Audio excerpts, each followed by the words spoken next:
আজকে হলো দিদির বিয়েতে, চলো সুন্দর করে সাজুগুজু করে রেডি হওয়া যাক। দুপুরবেলা করে এত হলদি খেলেছি, মুখের মধ্যে এখনও সেই হলুদের ভাবটা রয়েছে, হাতের মধ্যে তো এখনও হলুদ লেগে আছে।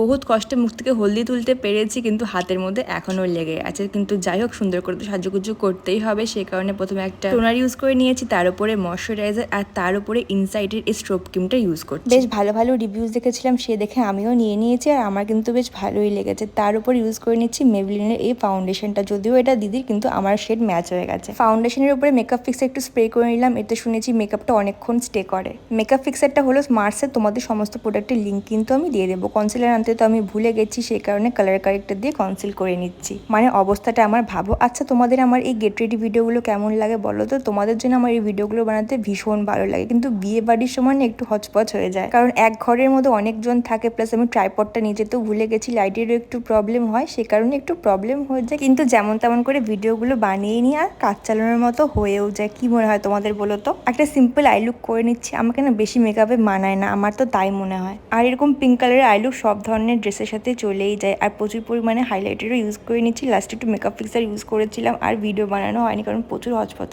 ছিল। পরেছি দিদির একটা সবুজ শাড়ি, চুলে দিয়েছি গাজরা, আর সাথে একটা ব্যাগ, আর এলো আমার সিম্পল মেকআপ লুক। কেমন লাগলো?